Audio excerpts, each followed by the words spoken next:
ஆப்கானிஸ்தான் அணிக்கு எதிரான 3வது T20 போட்டியில் 2 சூப்பர் ஓவர் வரை போட்டி சென்றது. இதில் முதல் சூப்பர் ஓவரில் ரோஹித் சர்மா தாமாக ரிட்டையர்ட் அவுட் ஆகி மைதானத்தை விட்டு வெளியேறினார். ஆனால் விதியை மீறி அவர் 2வது சூப்பர் ஓவரில் பேட்டிங் செய்ய வந்தார் என ஒரு விவாதம் கிளம்பி உள்ளது. இந்த நிலையில் இந்த விவகாரம் குறித்து ஆப்கானிஸ்தான் அணியின் தலைமை பயிற்சியாளர் ஜோனதன் ட்ராட் என்ன நடந்தது என விளக்கம் அளித்திருக்கிறார். இந்த போட்டியில் இந்தியா முதலில் பேட்டிங் செய்து 20 ஓவர்களில் 212 ரன்கள் எடுத்தது. அடுத்து ஆப்கானிஸ்தான் அணியும் 20 ஓவர்களில் 212 ரன்கள் எடுத்ததால் போட்டி டை ஆகி சூப்பர் ஓவருக்கு சென்றது.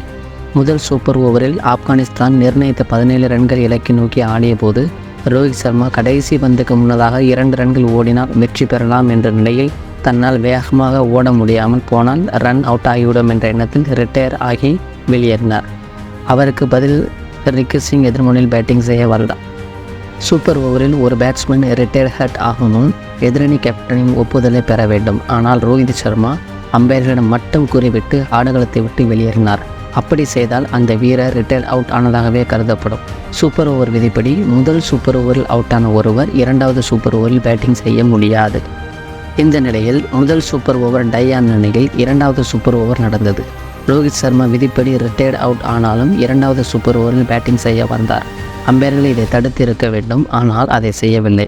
ஆப்கானிஸ்தான் அணிக்கும் இது குறித்த விதிகள் தெளிவாக கூறப்படவில்லை என்று தெரிகிறது.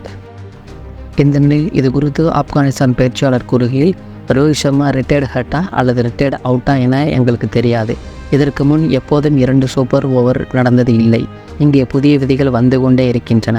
ரிட்டையர் அவுட் ஆவது குறித்து எங்களுக்கு சரியாக யாரும் சொல்லவில்லை. ஆனால் இந்த விதிகள் இனி எழுத்துப்பூர்வமாக அளிக்கப்படும் என நினைக்கிறேன்.